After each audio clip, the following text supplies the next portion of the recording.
Nudibranchs are actually very useful indicators of ocean health and global climate change. In this video, we'll learn about how their changing populations and shifting ranges are being observed and studied by scientists to help understand the effects of global climate change and locally warming oceans. Let's first refresh on the nudibranch life cycle. Nudibranchs, after emerging from their egg, start their early life as a microscopic larvae called a veliger. Veligers float in the water, getting moved around by the ocean currents and tides, and only settle on a spot until they found a favorable place with their preferred water temperature and food source. So nudibranchs can disperse in this stage, another word for move or travel along our coastlines.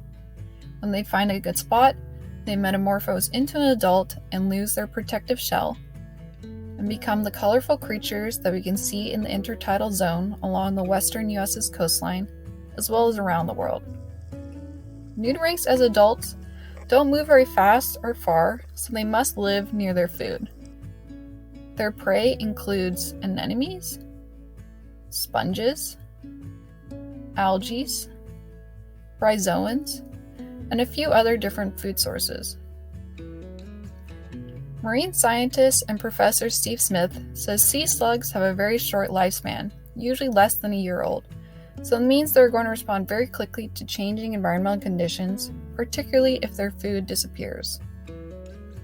The San Francisco Bay Area, and specifically the northern end of Pacifica to Half Moon Bay, is a nudibranch research hotspot. This region is respected around the world for its nudibranch abundance and diversity, making an area of important scientific work when studying the effects of global climate change on our oceans. Even though most species of nudibranchs are not threatened with extinction, as climate changes, some species may become threatened. It is difficult to predict exactly how climate change will impact the distribution of specific species of nudibranchs. So it is important for scientists to continue studying these animals and monitoring their populations in order to understand how they may be affected by changing climate. Since nudibranchs depend on a wide variety of marine organisms for food, understanding how nudibranchs are doing in an ecosystem can tell us a lot about the health of the marine environment. This is why we say nudibranchs are an indicator for marine ecosystem health.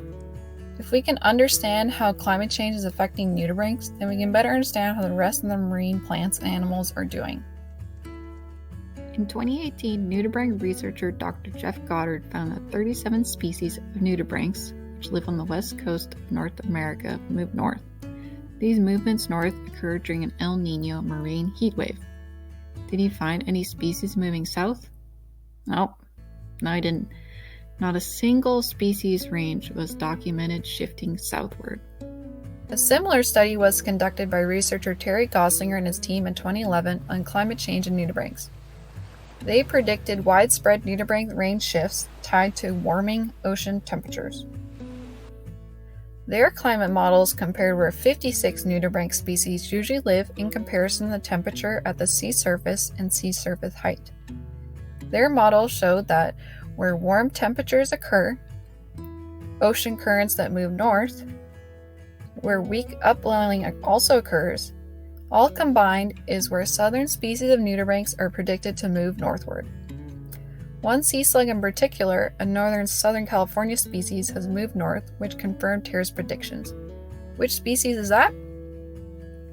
Well, it's the Hopkins rose nudibranch. Ocenia rosacea is a bright pink nudibranch with many noodle-like serrata. A few years ago, researchers and nudibranch enthusiasts said in a joking manner that the increase of this species turned Central California's as well as Northern California's coastline pink. Researchers from the California Academy of Sciences, University of California, Santa Barbara, and Santa Cruz, as well as Bodega Marine Laboratory, tracked these sea slugs and suggested that Hopkins rose was moving north due to the cold temperatures of the water and thus turned the water pink. Terry Goslinger said, "While we are thrilled to see this beautiful bloom of normally rare nudibranchs, we are concerned about the long-term consequences of our changing coastal environment." Their presence on the Central California coastline shows that the changing climate is affecting where nudibranchs are living, and showed that nudibranchs are great indicators of marine population shifts as the result of climate change. As the oceans continue to warm with climate change, researchers expect nudibranchs to move towards the poles. So for the Bay Area, that means moving north. These range shifts are expected to become permanent and likely lead to complex and unexpected changes in the communities of the predators and prey of nudibranchs. On a positive note, in a Bay Nature article, Goddard said there's some positivity to nudibranchs moving beyond their normal locations.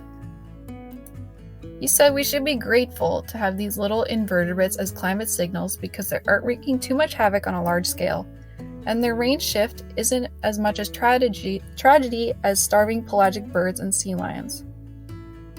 I don't think nudibranchs will have a drastic effect higher up on the food chain, he says, because they're short-lived and have these bright colors. I like to think of them as indicators.